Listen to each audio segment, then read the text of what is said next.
कल मैं एक बहुत अच्छे होटल पे नूडल्स खा रहा था कोरियन स्टाइल में। मैं एकदम से घबरा गया क्योंकि नूडल्स में तो मैदा होता है। तो क्या मैदा नुकसान करता है? मेरे घर में बनी थी लौकी की सब्जी और पड़ोस में बनी थी करेले की सब्जी।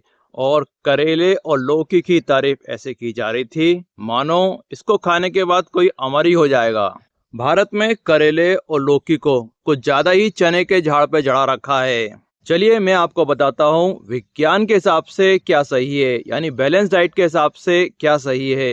हम क्या सोचते हैं, लोग क्या सोचते हैं, उससे फर्क नहीं पड़ता है। विज्ञान क्या कहता है वही सही है। लौकी, करेले या कोई दूसरी भी सब्जी हो, सबके फायदे लगभग बराबर होते हैं। यानी आप पाव भाजी खाएं, वेज खोते खाएं या मोमोज में वेजिटेबल डाल के खाएं, सबके फायदे लगभग बराबर होते हैं। अब मैदे के फायदे होते हैं या नुकसान होते हैं, उस पर भी बात कर लेते हैं। दुनिया में 100 करोड़ से ज्यादा लोग रोज मैदा खाते हैं और कई सालों से खा रहे हैं। इस बात से थोड़ा बहुत आपको अंदाजा लग ही गया होगा कि मैदा इतना नुकसान नहीं करता जितना आप लोग सोचते हैं। अगर आप शाकाहारी हैं और मैदे से बने हुए नूडल्स खा रहे हैं तो सब्जी डालने से कोई खास फायदा नहीं होगा। आपको नूडल्स में सोया बरी डालनी पड़ेगी, तभी जाके वो बैलेंस होगा। 10 सोया बरी में 1 कटोरी दाल के बराबर प्रोटीन होता है। शाकाहारी डाइट में मैदा इसलिए नुकसान कर जाता है क्योंकि मैदे के चक्कर में आप दाल वाले प्रोटीन को छोड़ देते हैं।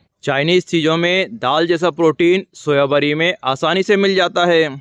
तो ध्यान रखिए, शाकाहारी खाने में मैदे का नुकसान फाइबर की कमी यानी सब्जियों की कमी से नहीं होता है, प्रोटीन की कमी से होता है। और दूसरी बात ये ध्यान रखना है, सब्जी आप कोई सी भी लें उसका फायदा और नुकसान लगभग बराबर होता है। कोई भी सब्जी में ऐसी कोई तिलिस्मी शक्ति नहीं होती।